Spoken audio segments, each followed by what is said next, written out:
Bismillahirrahmanirrahim. Rabi'ah bin Ka'ab al-Aslami radhiyallahu anhu, beliau berkata, Nabi SAW bersabda kepadaku, mintalah sesuatu kepadaku. Kamu apa sekarang? Sampaikan. Kata Rabi'ah radhiyallahu anhu, aku meminta kepadamu agar dapat menyertaimu di surga kelak, bersamamu di surga ya Rasulullah, berdekatan istanahnya. Maka Nabi SAW bersabda, apakah ada yang lain? Ada permintaan lain lagi selain itu? Maka aku berkata, hanya itu ya Rasulullah. Kalau itu saja sudah luar biasa. Maka Nabi SAW bersabda, bantulah aku untuk memenuhi permintaanmu itu dengan memperbanyak sujud. Hadis ini sahih diriwayatkan oleh Imam Muslim. Dan Imam Muslim meriwayatkan di nomor 353. Seperti biasa teman-teman sekalian, setiap hadis yang sedang kita bahas, kalau Allah mudahkan kita bisa mengambil faedah dan hikmah dan ilmu yang luas dari situ, maka kita akan sebutkan. Hadis ini mengandung banyak sekali hikmah dan ilmu. Yang pertama teman-teman sekalian, Nabi SAW di masa hidup beliau memberikan kesempatan kepada para sahabat untuk meminta sesuatu. Nabi SAW memberikan kesempatan para sahabat untuk meminta kepada beliau yang sifatnya dasarnya itu boleh dalam agama. Jadi permintaan halal. Apa saja walaupun mustahil di mata manusia, tapi dia dibolehkan secara syarak, boleh orang memintanya. Dan ini salah satu mukjizat baginda Nabi SAW. Makanya beliau berkata kepada Rabi'ah radhiyallahu anhu, mintalah kepadaku sesuatu. Dan ini tentu atas izin Allah. Dan sahabat-sahabat yang cerdas, tentu semua sahabat insya Allah cerdas, tapi ada yang luar biasa di antara mereka. Mereka jeli menangkap itu. Seringkali ada di antara mereka yang datang kepada Nabi SAW mengatakan, ya Rasulullah doakan saya, ya Rasulullah doakan anak saya, ya Rasulullah begini. Dan seringkali juga di antara mereka ada yang berani, tanda kutip di sini, untuk memulai pertanyaan atau memulai satu perbuatan yang akhirnya menjadi mukjizat baginda Nabi SAW. Seperti kasus di perang Khandak, ada sahabat yang dibawakan satu keranjang kurma oleh istrinya untuk dia makan, dan waktu itu muslimin lagi kelaparan, ada 1000 orang lagi menunggu di Khandak. Maka dia pun tidak memakan. Dia pun tidak memakan itu. Tapi dia membawa keranjang tersebut ke hadapan baginda Nabi SAW. Lalu mengatakan, ya Rasulullah, istri saya bawain ini, silakan buat anda duluan.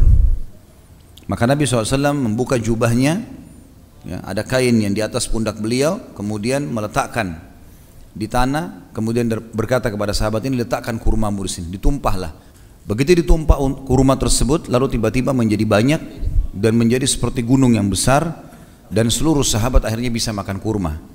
Perilaku sahabat ini, tanda kutip, diikuti keberanian yang sangat besar untuk membuktikan mukjizat Nabi SAW, dan terbuktilah pada saat itu. Begitulah pada saat Jabir bin Abdullah radhiyallahu anhu ingin mengundang Nabi SAW makan, dan akhirnya menjadi banyaklah, cukuplah seekor kambing untuk memberikan makan 1.400 orang pada 1.000 orang pada saat itu. Jadi memang ini mukjizat Nabi SAW, tapi ini hanya di masa hidup beliau SAW, dan hanya terjadi pada beliau. Ini perlu digarisbawahi. Kenapa? Karena para sahabat sendiri ridwanullahi alaihim yang merupakan manusia-manusia terbaik setelah baginda Nabi SAW tidak melakukan itu. Ya. Jadi tidak pernah ada orang datang kepada Abu Bakar, Umar, Uthman, Ali, Talha, Zubair yang terkenal sudah masuk surga, bawa kurma, kemudian tiba-tiba kurma jadi banyak. Tidak terjadi. Itu hanya pada Nabi SAW. Ini mukjizat kenabian. Ini pelajaran yang pertama. Dan mukjizat Nabi SAW ada banyak tentunya, dirincikan oleh para ulama. Ada yang menghitung bahkan sampai lebih dari 50 jenis mukjizat yang bisa terlihat dengan mata kepala para sahabat. Dari doa yang mustajab, turunnya hujan, memberhentikan hujan, menyembuhkan penyakit, membuat pohon berbicara, ya, kemudian mengalahkan orang-orang kafir secara fisik, bergulat seperti Rukana dan yang lainnya. Ini semua adalah mukjizat untuk membenarkan risalah beliau sallallahu alaihi wasallam. Yang kedua, pelajaran dari hadis ini adalah kecerdasan Rabi'ah radhiyallahu anhu. Kecerdasan Rabi'ah ini tidak biasa, karena waktu ditawarkan Nabi SAW minta apa saja. Dia bisa minta, ya Rasulullah, buatlah minta kepada Allah agar saya jadi kaya raya, orang terkayanya umatmu, mungkin bisa saja. Bisa minta orang yang paling banyak punya keturunan misalnya, orang yang selalu menang, orang yang panjang umur. Tapi perhatikan permintaan Rabi'ah, saya ingin ya Rasulullah masuk surga plus bersama Anda di situ. Permintaan yang sangat cerdas ini, gitu kan? Kata para ulama, permintaan Rabi'ah ini sebenarnya dia sedang meminta sesuatu nikmat yang besar sehingga nikmat kecil ikut rentetannya. Maksudnya adalah dengan meminta agar menemani Nabi SAW di surga, berarti di dunia dia akan selalu bersama dengan Nabi di amalan-amalannya. Otomatis permintaan yang tinggi ini mendatangkan hal yang kecil. Nanti, seperti itulah. Dan ini kejelian seseorang dalam meminta sesuatu. Dan boleh seseorang tamak dengan rahmat Allah, apalagi kalau mengejar surga. Tidak ada masalah. Kita bisa berinfak 1.000 rupiah, bisa dapat surga karena sedekah. Tapi kita juga bisa dapat surga dengan 100.000 rupiah atau bahkan 100 juta rupiah. Kita keluarkan yang paling besar untuk mengejar surga. Boleh tamak dengan itu. Rahmat Allah sangat luas, gitu kan? Dan ini kejelian teman-teman sekalian. Oleh karena itu kata para ulama, semestinya setiap muslim selalu mendahulukan dalam kesehariannya yang dia minta kepada Allah Azza wa Jalla adalah surga. Itu dulu, sebelum permintaan dunia. Karena minta masuk dalam surga berarti permintaan besar di akhirat sana, apalagi surga Firdaus, mengharuskan nanti itu otomatis akan nyambung dengan keselamatan di dunia. Karena nggak mungkin kita masuk surga kalau amal kita di sini buruk, ngerti nggak? Bisa ditangkap? Ya? Masih hidup siang-siang ya? Kalau nggak bisa tangkap bahaya, soalnya ilmunya penting. Jadi harus seperti itu. Makanya kita kalau minta surga, berarti sebenarnya kita sudah minta dunia kita jadi baik. Karena nggak mungkin masuk surga tanpa baiknya perbuatan kita di dunia. Seperti itulah. Berarti Rabi'ah radhiyallahu anhu sangat cerdas di sini. Aku minta masuk surga ya Rasulullah bersama Anda. Bukan cuma surga biasa. Di mana Anda di situ, saya di situ ya Rasulullah, di sebelahnya. Surga para nabi-nabi. Berarti otomatis perbuatannya di dunia, nikmat-nikmat yang akan dia nikmati, semuanya nikmatnya para nabi-nabi.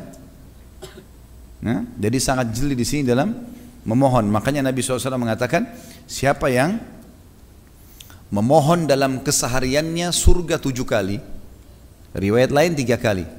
Tapi kita berpegang pada riwayat yang 7 kali, karena ini lebih kuat, lebih sahih. Maka surga akan berkata, ya Allah, dia telah memohon agar masuk kepadaku, maka masukkanlah ia. Serta siapa yang berlindung kepada Allah dari neraka 7 kali dalam sehari, maka neraka akan berkata, ya Allah, dia telah berlindung dariku, maka selamatkanlah. Kita meminta dan surga merespon kita sekarang. Bahkan Nabi SAW mengatakan surga merindukan 3 orang, Bilal, Ammar, ya. Disebutkan nama-nama sahabat dan Ali, ini semua disebutkan bagaimana surga merindukan 3 orang sahabat ini radhiyallahu anhum ajma'in. Jadi surga ada dan merespon kita sekarang, dan tahu itu.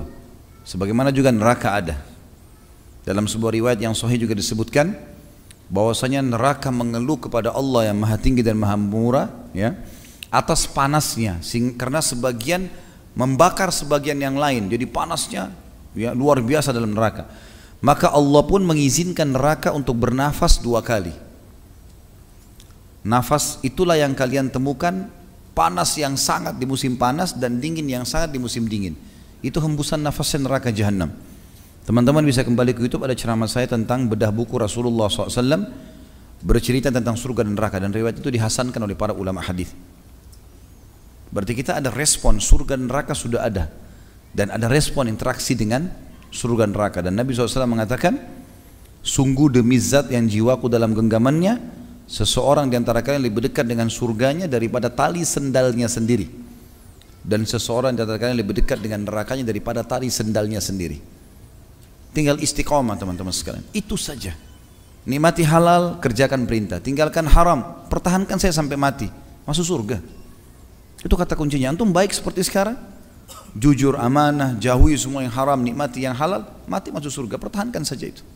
Sampai Hudzaifah bin Yaman radhiyallahu anhu mengatakan, aku berharap bisa masuk ke dalam rumahku dan aku beribadah kepada Allah, tidak bertemu sama orang sampai aku mati. Selesai, karena janji Allah di akhirat pasti. Artinya memang tinggal menjaga itu. Meninggal masuk surga itu berarti kita lebih dekat dengan surga daripada tali sendal kita sendiri. Kalau dari masjid dicabut ruhnya masuk surga. Lagi sujud, lagi baca Quran, lagi bakti sama orang tua, lagi jenguk orang sakit, lagi jihad, luar biasa terbuka semua pintunya. Tinggal sabar dalam ketaatan. Begitu pula dengan kemaksiatan. Orang lebih dekat dengan nerakanya. Orang ke diskotik, bar, mabuk-mabukan, tabrakan mati, masuk neraka. Begitu dekat dia dengan nerakanya, wa na'udzubillah. Gitu kan? Oleh karena itu kita harus selalu menyebutkan teman-teman dalam keseharian kita minimal 7 kali. Minta masuk surga dan minta berlindung dari api neraka. Ini pelajaran yang kedua yang kita ambil dari hadis. Tentu tadi yang pertama adalah mujizat Nabi SAW dan bolehnya atau dibukanya peluang bagi sahabat untuk meminta terbaik. Manfaat yang kedua tadi adalah kecerdasan sahabat Rabi'ah radhiyallahu anhu karena meminta surga, dan orang kalau minta nikmat terbesar maka nikmat terkecil akan ikut bersama yang besar itu. Ya. Mungkin kalau kita pasang jala untuk nangkap ikan, targetnya jala itu tangkap ikan paus, ikan-ikan kecil ikut semua kan? Seperti itulah. Ya, biasanya kalau menjelaskan masalah makanan cepat faham. Ya. Kemudian pelajaran yang ketiga, dan ini pesan baginda Nabi SAW dalam hadis, kalau itu permintaanmu, maka dukunglah aku agar permintaanmu itu Allah kabulkan dengan memperbanyak sujud. Makna memperbanyak sujud di sini kata para ulama, makna globalnya adalah semua sujud, sujud solat wajib atau sujud solat sunnah, masuk dalamnya sujud syukur, sujud tilawah, ya. Dan sebagian ulama mengatakan, dan ini pendapat yang paling kuat tadi yang pertama, pendapat yang kedua, ulama mengatakan bahwasanya ini maksud adalah sujud-sujud solat sunnah. Karena sujud solat wajib udah pasti, udah diterima, itu insya Allah pahalanya besar di sisi Allah. Tapi solat sunnah ini dibutuhkan untuk menambah, gitu kan? Tapi Allah alam pendapat pertama yang lebih kuat adalah semua sujud masuk di dalamnya. Artinya konsentrasi dalam solatmu, wajib, sunnah, kerjakan semua. Setiap ada berita gembira, sujud syukurlah. Setiap lewat ayat tentang sajadah, sujudlah. Dan sudah kita bahas di bab solat kita sebelumnya. Dan ini juga merupakan teman-teman sekalian fadilah bagi orang yang selalu sholat. Dan sholat itu berikan haknya. Tenang, tumaknina. Jangan tergesa-gesa, gak ada yang antum kejar. Allahu Akbar. Nikmati kalimat itu. Karena per hurufnya pahala. Nikmati gerakannya. Karena pergerakan pahala. Sudah nafas tenang. Wajjahtu wajhiya lilladzi fataras samawati wal ard. Tenang.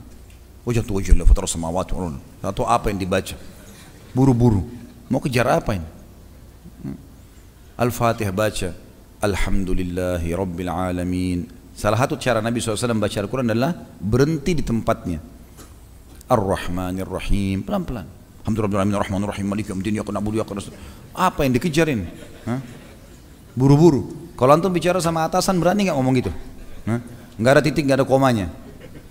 Diusir dari ruangan itu. Tapi Allah Maha Pemurah, kesian sama antum itu. Kesian hamba saya ini bodoh, nggak ngerti nih. Masih dimaafin, kasih pahala.